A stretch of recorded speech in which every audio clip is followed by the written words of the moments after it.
SSPM medical college आणि lifetime hospital Padve Sindhudurg वंध्यत्व निवारण निदान आणि उपचार या अंतर्गत अत्याधुनिक सुविधा सवलतीच्या दरात उपलब्ध। Sonography, laparoscopy, HSG, follicular study, hormone test, hysteroscopy, IUI आणि इतर अत्याधुनिक सुविधांचा समावेश। स्त्रीरोग आणि वंध्यत्व निवारण शस्त्रक्रिया सवलतीच्या दरात। संपर्क दुर्वा गंगावणे 9370 056076 आणि अरविंद कुडतरकर 9325 2325 62। Phone number 02367 234000।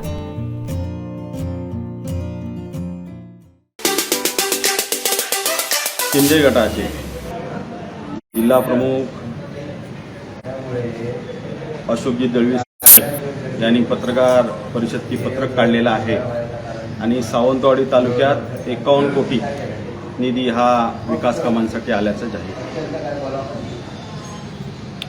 चांगली अशी गोष्ट आहे की विकास कामांना निधी आलाय। गावागावातली अनेक विकास कामं होणार आणि त्यांनी खास करून उल्लेख केला की दीपक केसरकरांचे जनता आभार मानते। माझ्याकडे ते पत्रक आहे, त्या पत्रकामध्ये म्हटलंय की जनता आभार मानते, परंतु एका तऱ्हेने चांगली गोष्ट होत असताना दुसऱ्या साईडने दुर्दैवाने म्हणावंसं वाटतं। या सावंतवाडी तालुक्यात दीपक केसरकरांच्या माध्यमातून अनेक भूमिपूजन झालेली विकास कामं म्हणजे खऱ्या अर्थानं महत्त्वाची विकास कामं आजही प्रलंबित आहेत आणि याची अनेक उदाहरणं मी देऊ शकतो। आज सावंतवाडीमध्ये सर्वसामान्य जनतेसाठी बस स्थानकासारखा विषय असेल, आजही 5 वर्ष होऊन गेले त्या बस स्थानकाचं काम पूर्ण नाही।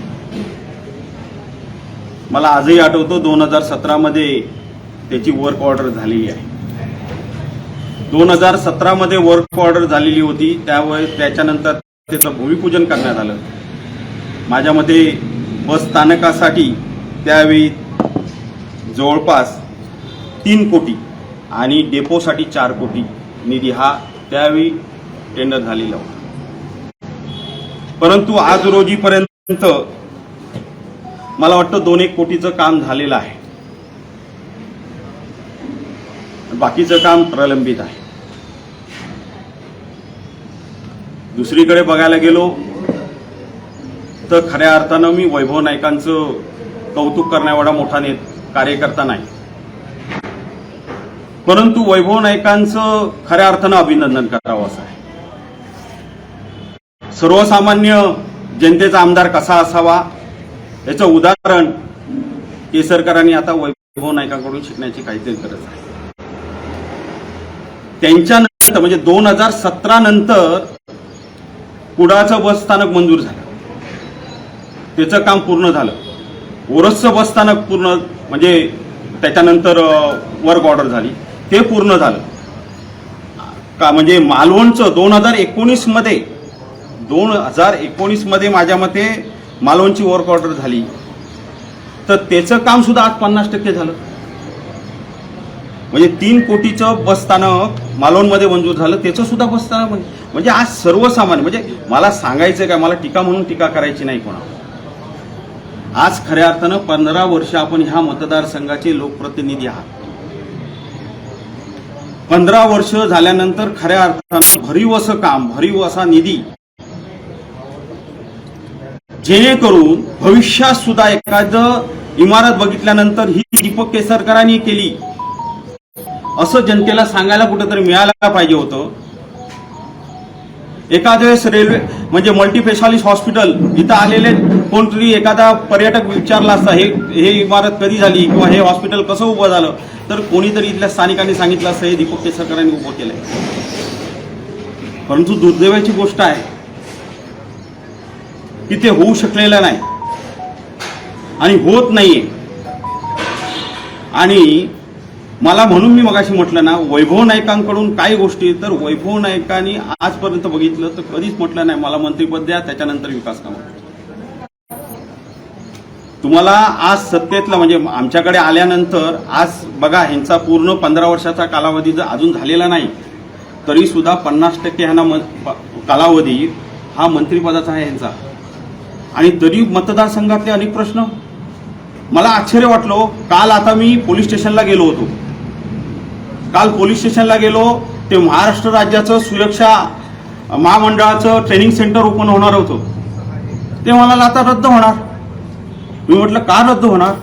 नाही ते काय माहिती नाही, पण ते आता प्रोसिजर चालू झालेली आहे, रद्द होणार आहे. आणि आता ती जी काय पोलीस ग्राउंड आहे जे ट्रेनिंगसाठी सेंटरसाठी वापरण्यात येणार होतं ते आता पुन्हा कलेक्टरांच्या ताब्यात किंवा एसपीच्या ताब्यात जाणार आहे. अत्यंत वाईट आहे ना. म्हणजे 2019 मध्ये आपणच भूमिपूजन केलं. आपण तेव्हा गृह खात्यात मंत्री होतात आणि आज त्याचं जात आहे. आज आपण मंत्री आहात, थांबवा ना. ते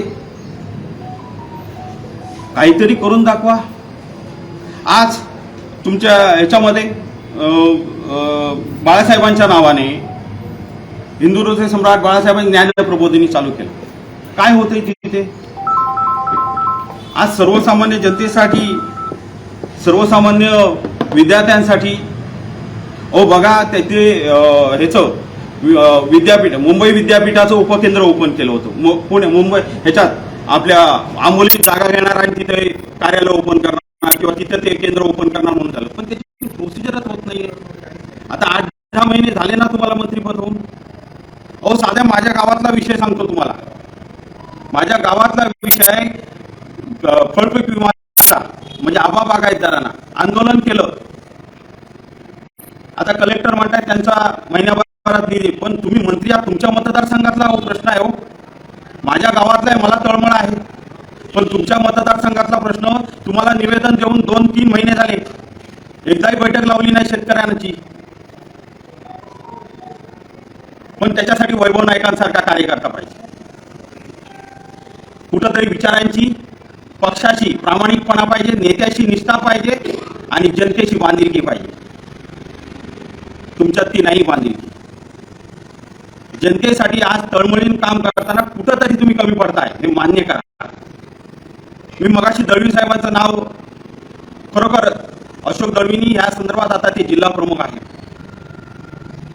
मी सुद्धा त्यांच्याबरोबर काम केलं, तेव्हा ते माझ्यासोबत असताना उपजिल्हा प्रमुख होते. फॉलोअप कसा घ्यायचा, काम कसं करायचं नक्कीच दळवी साहेबांना माहिती आहे. आणि आता ती शिंदे गटात जिल्हा प्रमुख आहे.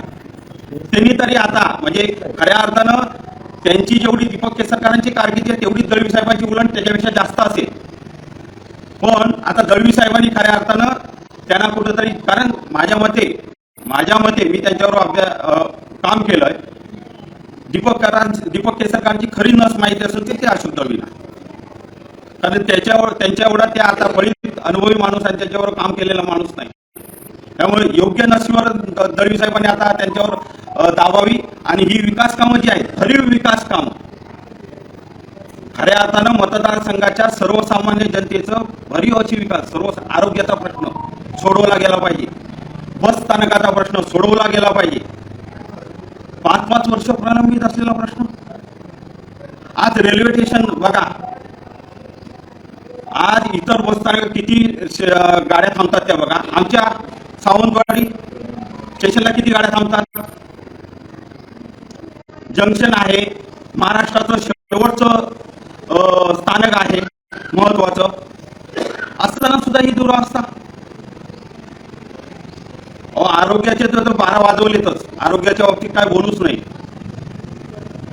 परंतु विकास कामं, मला म्हणायचं काय, आम्हाला आता टीका टिप्पणी करायची नाही, गरज नाही, परंतु आम्हाला विकास कामं हवे. आणि मी त्या दिवशी माझ्या पहिल्या पत्रकार परिषदेत सांगितलेलं आहे, तुम्ही शिवसेनेतून निवडून आलाय, जरी आता तिकडे गेला असाल तरी शिवसेनेतून निवडून आल्यामुळे विकास कामं जरी तुम्ही केलीत नाही तर करून घेण्याची धमक ही आमच्या शिवसैनिकांमध्ये आहे. आणि त्याच्यामुळे 100% वेळकाळ प्रसंगाला आंदोलनं करावी लागली तरी चालतील, वेळकाळ प्रसंगाला रस्त्यावर उतरायला लागलं तरी चालेल, पण उतरणार आणि तुमच्याकडून कामं करून घेणार. कारण 2019 मध्ये जनतेच्या समोर आम्ही जाऊन मतं मागितलेली आहेत, शिवसैनिकांनी मतं मागितलेली आहेत. त्याच्यामुळे जनतेची कामं करण्याला आम्ही कटिबद्ध आहोत, तुम्ही नसलात तरी. त्याच्यामुळे तुमच्याकडून कामं करून घेणार जनतेचे प्रश्न भविष्य काळात सुटताना नाही दिसले तर येणाऱ्या काळात आता जास्त वेळ वाट बघणार नाही, अन्यथा रस्त्यावर उतरणार, हे आजच्या पत्रकार परिषदेत मी जाहीर करतो. किंवा प्रश्न गाड्यांचं थांबा मिळत नाही, रेल्वे स्टेशन खासदारांनी जेणेकरून हे बघा वेळोवेळी पाठपुरावा केला. आता त्याच्याचमुळे आज प्रश्न मी काय उपस्थित केला, आमदार म्हणून अनेक वेळा ते म्हणालेले आहेत की मी माझ्या मतदारसंघातला काम मी करणार. तर आज ते मंत्री आहेत, केंद्रात त्यांचे म्हणजे आज ज्या पद्धतीने शिंदे आणि भाजप एकत्र सत्ता आहे राज्यात, केंद्रात आहे, आता तरी तिथं डेव्हलपमेंट करा. माझं काय म्हणणं आहे तेच आहे की 7-8 महिने, आता 10 महिने झाले ना, जवळजवळ होत आहेत ना, तुम्ही आता विकास कामाला सुरुवात करा. कुठेतरी दिसली पाहिजे ना विकास कामं होताना. म्हणजे उदाहरण वैभव नाईकांचं घ्या हो. वैभव नाईकांच्या मतदारसंघात जाऊन बघा, आज जनतेचे कसे प्रश्न सुटताना दिसत आहेत आणि तुमच्याकडे तुमच्याचकडचे भिजत कावं गोंड राहतं. आज मी 2 उदाहरणं दिली, 3 उदाहरणं देता येतील बघा. मल्टीस्पेशालिस्ट हॉस्पिटल भिजत गोंगड आहे, बस स्थानक भिजत गोंगड आहे, आता ट्रेनिंग सेंटर ते गेलं रिटर्न, ते भिजत गोंगड. अहो वैभव नाईकांचं असं का नाही होत आहे? तुमच्याच बाबतीत का होतंय? तुम्ही चिखलात का पाय ठेवताय? माझं म्हणणं तुम्हाला जनतेशी निगडीत जनतेचे कामं होऊ दे ना. आम्ही टीका करायला बसलेलो नाही, मला टीका करायची हौस नाही, परंतु जनतेची कामं झाली पाहिजेत आणि ही भूमिका शिवसैनिक म्हणून आमची शिवसेनेची राहणार. आणि 100% तुम्हाला सांगतो की कुठचाही प्रश्न आता येणाऱ्या काळात जर सुटला नाही तर 100% आम्ही रस्त्यावर उतरणार. पण तुम्ही म्हणताय की शिवसेनेचे ते निवडून आणतात, ते शिवसेनेचेच आहेत ना, ते कुठे बाहेर गेले? ते कुठे एक लक्षात सोडला नाही, ते शिवसेनेचेच आमदार. हो, आम्ही सांगतो ना, शिंदे आता ते शिंदे गटात आहेत. त्यांच्याकडे धनुष्यबाण आहे, धनुष्यबाण असू दे. नेते आहेत, एक नेते आहेत, पक्षाने निवडणूक आयोगाने हे दिलंय. ते म्हणतात मी शिवसेनेतच आहे, त्यांनी कालच झालं माझी खरी शिवसेना आहे. मग शिवसेनेतून ते कामं लोकांची करतायत. आता ते आभाराचं म्हणताय तुम्ही, मग तुम्ही त्यांच्या बरोबर होता, ज्या शिवसेनेत होताय तुम्ही पूर्वी, त्यावेळी 2.5 वर्ष हा प्रश्न मिटले का नाही? तुम्ही तालुका प्रमुख होताय, बस स्थानकाच्या प्रश्नावर तुम्हीच वाक्य बोलला होता, सुंदर काम करताय, उत्कृष्ट गोडबोले सगळं बोललाय. सुरक्षा रक्षकाचा प्रश्न तुम्ही त्यावेळी सांगितला की आमच्या ज्यावेळी विरोधक टीका करत होते, आत्ताचे ते माहिती तुम्ही जे सांगितलं की त्यांच्याकडून सगळं चांगलं होणार, आम्ही करून घेणार. मग तुम्ही निवडून दिलाय, आम्हाला तुम्ही मतं घालायला सांगा जनतेला या विधानसभेच्या. मग तुम्ही आता काय करताय? तुमची जबाबदारी काय? तुमची जबाबदारी आहे की नाही सांगा. त्यांची ते मुंबईत मंत्री म्हणून चांगलं महाराष्ट्राचं काम करतायत, तुम्ही तालुका प्रमुख शिवसेनेचे म्हणून बाळासाहेबांनी 80% समाजकारण विष्ट करायचं, कारण तुम्ही तालुका प्रमुख तुमचे शिवसैनिक काय करतायत कामं करून घ्यायला, का कमी पडताय? आता ह्याच्यात एक गोष्ट सांगतो. आमच्याकडे जेव्हा तुम्ही म्हणाला की आमची उद्धव साहेब मुख्यमंत्री होते, जरी तुम्ही किती आम्हाला सांगितलं आता ते शिवसेनेत आहेत वगैरे, आम्ही मान्य करणार नाही. शिवसेना ही आमची हो, शिवसेना ही ठाकरे कुटुंबियाची, यांची होऊ शकत नाही उपड्यांची. आलं लक्षात ना? ही शिवसेना ही बाळासाहेब ठाकरेंची आहे, उद्धव साहेबांची, ठाकरे कुटुंबियांची आहे. ते विचार आहेत. ही शिवसेना म्हणजे असं कोणी धनुष्यबाण उचलला आणि शिवसेना घेऊन गेला असं नाही. त्याचे विचार अंगीकृत करावे लागतील हो. त्याची जान आहे ना, जान ती आणावी लागेल रक्तात. आलं लक्षात? तर ह्या सगळ्या याच्यात गोष्टीत एक गोष्ट सांगतो की आम्ही सत्तेत होतो, मुख्यमंत्री आमचे होते. तुम्हाला ह्याच्या सगळ्यांचं उदाहरण द्यायचं असेल तर मल्टीस्पेशालिस्ट हॉस्पिटल अक्षरशः मुख्यमंत्री साहेबांनी 4 वेळा मीटिंग लावली त्याच्यासाठी. सोडवण्याचा प्रयत्न प्रांजळपणे आम्ही वेती गावात सोडवण्याचा प्रयत्न केला, परंतु कोणी घातला, थोडा कोणी घातला सांगा? हे जनतेसमोर आहे हो. आलं लक्षात ना? दीपक केसरकरांनी घातला ना. हो, ज्या दीपक केसरकर मी प्रश्न सोडवला माझ्या मतदारसंघात कुठचाही तुम्ही खासदारांना त्यावेळी सांगितलं, राऊत साहेबांना, उद्धव साहेबांना सांगितलं, माझ्या मतदारसंघातले मी सर्व निर्णय घेणार. माझ्या मतदारसंघात कोणी ढवळाढवळ केलेली मला आवडणार नाही, हे जाहीररित्या बोललेले आहेत. याची प्रेस नोट आहे माझ्याकडे, तातरण आहे. पण माझ्या मतदारसंघात ढवळा, माझं उत्तर पूर्ण होते, ढवळाढवळ केलेली चालणार नाही. एक लक्षात घ्या की दीपक केसरकरांनी आजपर्यंत ह्या याच्यात आरोप मी त्यांच्यावर तुम्हाला सांगितलं, मला टीका करायची हौस नाही, पण विकास कामं ही झाली पाहिजेत. ह्या मताचा मी शिवसैनिक आहे आणि हे सर्व पदाधिकारी आम्ही शिवसैनिक म्हणून बसलो की जनतेची सर्वसामान्य प्रश्न सुटवले पाहिजे. आता एक गोष्ट आज टीका करतोय म्हणून त्याची मी सांगितलं ना, अजून त्यांना वेळ देतोय मी. आज सत्तेत बसले ना, खोटं नाटक करून आज मंत्री म्हणून बसलाय ना, तर हे जे प्रश्न आहेत उद्या ते सेंटर रद्द होतंय ते थांबवा ना कुठेतरी. ते ट्रेनिंग सेंटर होते ना, हो कोट्यावधी रुपये निधी खर्च पडला आहे. आज इमारत बघा कसली इमारत आहे. म्हणजे माझ्या क्षणभर मी काल बघितली, मला वाटलं ते पंचायत समितीचं कार्यालय त्या झेडपीच्या बांधकामावर बसतात ते पंचायत समिती कार्यालय तिथे स्थलांतरित करा.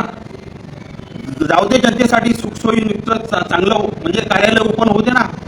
जनतेसाठी बसलोय आपण हो, याची जाणीव फक्त मनातून असली पाहिजे. आलं लक्षात का? जनतेसाठी आपण इथे प्रश्न सोडवायला बसलोय, जनतेची सेवा करायला बसलोय. या अनुषंगाने प्रश्न सोडवणं गरजेचं आहे. त्याच्या अनुषंगाने दीपक केसरकरांनी काम करावं अशी माझी अपेक्षा आहे. नाही केली तर मात्र 100% तुम्ही आता म्हणताय पक्षप्रमुख मुख्यमंत्री होते उद्धव ठाकरे साहेब, आणि एका साधा विधानसभेचे आमदार खो घालतायत तुमच्या मुख्यमंत्री आणि त्या काळचे आणि पक्षप्रमुख. अशी शिवसेनेत प्रथा आहे का की एखाद्याचा खो घालणाऱ्याला तिथे एवढी शिवसेनेचे खो घालण्याचा विषय नाही. लोकप्रतिनिधी ऐका, मुख्यमंत्र्यांनी तुमचं असं म्हणणं आहे का आमदारांना विश्वासात न घेता काम करावं? अहो तुमची पद्धत आहे ना शिवसेने. नाही नाही, ऐका ना,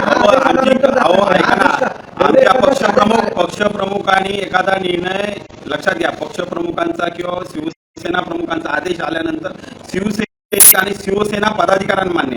परंतु महाराष्ट्राच्या मुख्यमंत्र्यांनी महाराष्ट्राच्या मुख्यमंत्र्यांनी पक्षप्रमुखांना जनतेची काळजी नव्हती, आमदारांची काळजी होती. नाही नाही, मुख्यमंत्र्यांनी महाराष्ट्र सुरक्षा फंड जे आहे त्याला किती निधी आला होता आणि त्याचं केंद्र जाणार त्याचं पत्र आहे का? 2 मिनिटं याच्या अगोदर प्रश्नाचं उत्तर देतो. हे बघा, महाराष्ट्राचे मुख्यमंत्री म्हणून उद्धव साहेब बसले, पक्षप्रमुख हे नंतर. महाराष्ट्राचा मुख्यमंत्री पदावर बसल्यानंतर 100% ज्या जनतेने आमदार म्हणून लोकप्रतिनिधी म्हणून त्यांना निवडून त्या सभागृहात पाठवले ना, त्याचा आदर राखणं या त्या मुख्यमंत्र्याचं काम. आणि त्यांनी ते केलं, त्यांचा आदर राखला. फक्त एक लक्षात ठेवा, आमचा आरोप आहे दीपक केसरकर हाच आहे आरोप आहे, तुम्ही लोकप्रतिनिधी म्हणून स्थानिक जनतेचे प्रश्न, ज्या जनतेने तुम्हाला आशेने निवडून दिलं, ज्या जनतेने तुम्हाला विश्वासाने निवडून दिलं, त्या जनतेचे प्रश्न आज सोडवताना तुम्ही कुठे दिसत नाही. त्या विश्वासाला तडा जातो हा प्रश्न. आता तुमचा विषय एक लक्षात घ्या, मला ज्या पद्धतीने माहिती मिळाली सार्वजनिक बांधकाम विभागाला अक्षरशः दुर्दैवाची गोष्ट आहे की त्या विभागातल्या प्रमुख अधिकाऱ्यांना सुद्धा फोन केल्याचं म्हणजे अशी परिस्थिती झाली की त्या कार्यालयात भेटत सुद्धा म्हणजे हे दुर्दैवाची गोष्ट आहे त्यांची माहिती घ्यायला. परंतु माझ्या माहिती की जवळजवळ नाही म्हटले तरी 3 ते 4 कोटीची ती इमारत बांधकाम झालेलं आहे तिथे. आता काही पेमेंट झालं होतं ठेकेदाराचं, काही पेमेंट शिल्लक होतं, अशा स्थितीत ती होती. आणि माझ्याकडे तुमचं पत्र नाही, परंतु मी पोलीस स्टेशनला काल गेल्यानंतर तिथं जी चर्चा होती की ते महाराष्ट्र राज्याचं सुरक्षा महामंडळाचं जे ट्रेनिंग सेंटर होतं ते रद्द होतंय. त्याच्यावर मी त्यांना एवढंच म्हटलं, अरे यार एवढं चांगलं ट्रेनिंग, कारण जिथून जे महाराष्ट्रभरामधून जे पोलीस भरती होणार होते ते समजा 200-400 पोलीस 500 पोलीस इथं ट्रेनिंग घ्यायला येणार असते, आणि ते जेव्हा ट्रेनिंग सेंटर सुरक्षा ट्रेनिंग सेंटर होणार होतं तर ते ट्रेनिंग सेंटर जेव्हा ते पोलीस विचारणार असतं हे ट्रेनिंग सेंटर कोणी केलं तर केसर तुमचंच नाव होणार होतं. परंतु तुम्ही करू शकलात नाही. तुम्ही आज महाराष्ट्रभर मी महाराष्ट्राचा नेता म्हणून मिरवताय, परंतु महाराष्ट्रातली जर ट्रेनिंग सेंटरला इथे पोलीस आले असते तर आज महाराष्ट्रभर त्यांनी जाऊन सांगितलं असतं दीपक केसरकर आपल्या मतदारसंघात बघा काय विकास केलाय तो, परंतु ते करू शकलात नाही. हे आहे ना. दुसरं तुम्ही आता पत्रकार परिषदेत 5 वेळा वैभव नाईकांचं नाव घेतलं. वैभव नाईक शिंदे गटात जातो चर्चा आहे, तुम्ही त्यांच्यासोबत जाता की नेमकं तुम्ही काय नेमकं वैभव नाईकांची भलावण करण्याचं कारण काय? हे बघा, वैभव नाईक हा यांच्या नेतृत्वाखाली आम्ही घडलोय, काम केलंय. ते जिल्हा प्रमुख असताना वैभव नाईकांसारखा प्रामाणिक कार्यकर्ता धडाडीचा नेता आमच्या जिल्ह्यात नाही.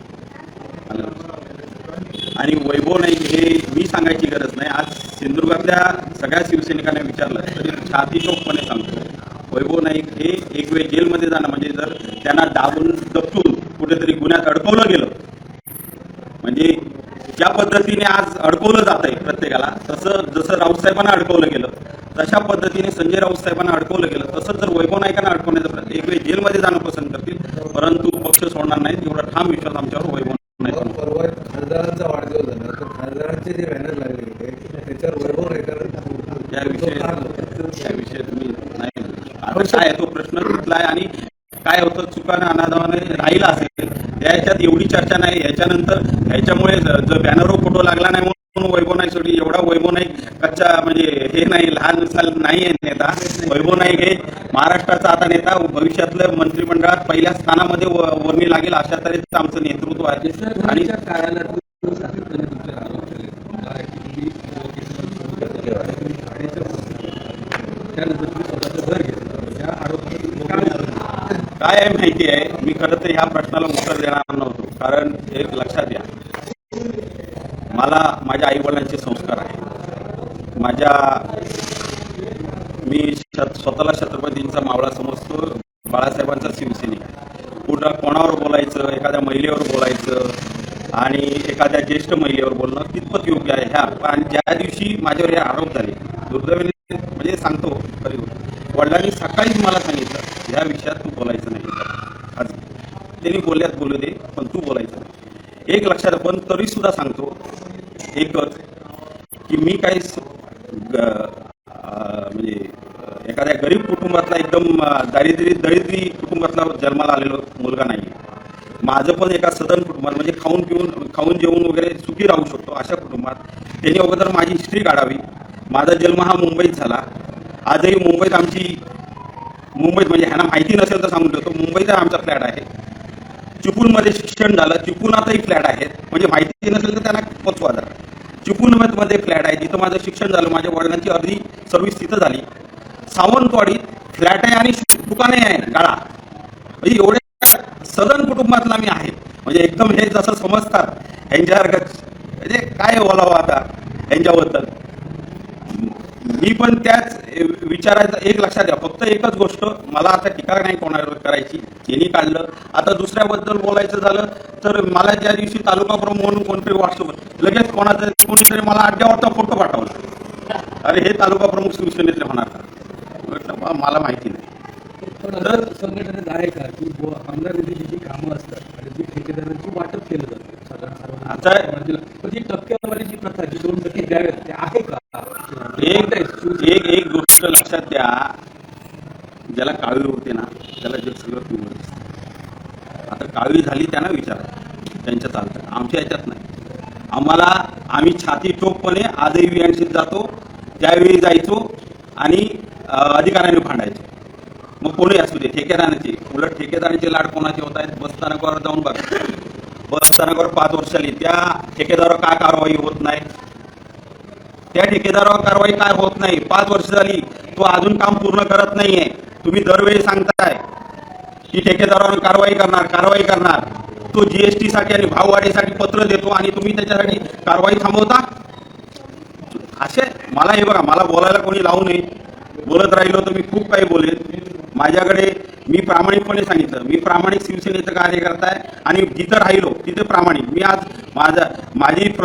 सांगितलं ना, मी सुद्धा एका चांगल्या, माझ्या आई वडिलांनी माझ्यावर चांगले संस्कार केलेले आहेत. आणि नक्कीच मी एवढं सांगतो, माझ्या आई वडिलांनी मला कष्ट करून स्वतःचं कुटुंब तरी चालवायला शिकवलेलं आहे. आणि ज्यांनी माझ्यावर आरोप केले त्यांच्यावर काय काय आरोप झाले ते त्यांनी मला पुन्हा उघड करायला लावू नये. म्हणजे लोकोबाईंनी असा एक थेट विधान आरोप केलाय तुमच्यावर. आता तुम्ही म्हणताय की मी सदन कुटुंबातला आहे, माझे वडील मुंबईला होते, सगळं होतं. या वयात 80 वर्षाचे 70 वर्षाच्या वडिलांना त्या रेशन दुकानावर करतायत, तर रुपेश रावळांनी ते रेशन दुकान चालवावं असं त्यांनी थेट आरोप केला. म्हणजे वडिलांवर, तुमच्या कुटुंबावर ते आणते. आता एक लक्षात घ्या, वडिलांच्या नावावर तो गाळा आहे माझा, मगाशी. आता ते मालक आहेत गाळ्याचे, ते स्वतःच्या गल्ल्यावर स्वतःच्या दुकानात बसणार ना पावत्या करायला. ते काय मापारी नाही आहेत, तिथे मालक म्हणून बसतायत. आलं लक्षात ना? माझ्या वडिलांची मी सांगितलं ना. आणि मला अभिमान आहे माझ्या धंद्यावर, माझ्या व्यवसाय, माझ्या परवान्यावर. माझे वडील आज तिथे मान सन्मानाने बसतात. तुम्हाला जर त्याच्यात पोट दुखत असेल तर मी काय बोलू?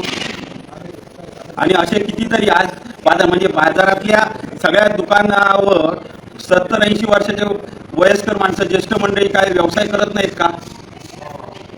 म्हणजे ते सुद्धा तसेच का? सगळेच्या सगळे असं आहे. हे बघा, विचारपूर्वक बोला. माझं काय म्हणणं, टीका करावी. मी आज टीका करतोय ना, ती टीका ही जनतेच्या भल्यासाठी, जनतेच्या हितासाठी, माझ्या पक्षाच्या हितासाठी करतो. मला वैयक्तिक दीपक केसरकरांचं माझं काय घरचं वाईट नाही, पण माझ्या पक्षावर टीका केली तर मी ती सहन करणार नाही.